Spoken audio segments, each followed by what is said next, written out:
தமிழாண்டின் 12 மாதங்களிலும் ஒவ்வொரு மாதத்திற்கும் தனித்தனி ஆன்மீக சிறப்புகள் உள்ளன. ஆனால் அந்த மாதங்களில் மிகவும் தெய்வீகமானது பங்குனி மாதம். ஏன் இந்த மாதம் இவ்வளவு சிறப்பு? பங்குனி மாதம் தெய்வங்களின் திருக்கல்யாணங்களால் புகழ்பெற்ற மாதம்.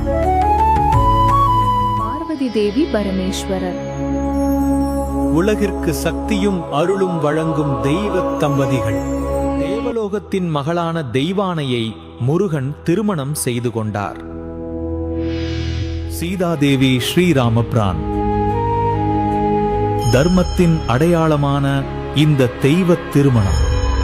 இவ்வாறு பல தெய்வங்களின் திருக்கல்யாணங்கள் நடந்த மாதம் என்பதால் இந்த மாதத்தில் பூஜை, விரதம், தர்மம் செய்வது மிகப்பெரிய புண்ணியமாக கூறப்படும். மாதம் மற்றும் ஒரு அதிசயமான வரலாற்றை நினைவூட்டுகிறது. அது சாவித்ரி சத்யவான் என்ற தம்பதிகளின் கதையாகும். கணவரின் ஆயுள் குறைவாக இருக்கும் என்றதை அறிந்தும் அவரைத்தான் மணந்தாள் சாவித்ரி. உயிரை எடுக்க வந்தபோது கூட அவள் பயப்படவில்லை. தன் பக்தியாலும் அன்பாலும் யமனை வென்றார். இறுதியில் கணவனின் உயிரை மீட்டாள். இந்த அன்பை நினைவு கூற பெண்கள் இன்று வரை கடைபிடிக்கும் நோன்பு காரடையான் நோன்பு. பங்குனி உத்திரம் முருக பக்தர்களின் ஆனந்த நாள். இந்த நாளில் காவடி எடுப்பது, அபிஷேகம் செய்வது, விரதம் இருப்பது என முருகப்பெருமானை வணங்குகின்றனர். பங்குனி மாதம் வசந்த காலத்தின் தொடக்கம். அதனால் வசந்த நவராத்திரி கொண்டாடப்படுகிறது.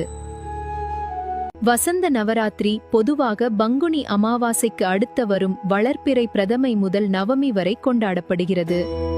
இந்த நாட்களில் தெய்வங்களை வழிபடுவது வாழ்வில் வளமும் அமைதியும் தரும் என்று நம்பப்படுகிறது.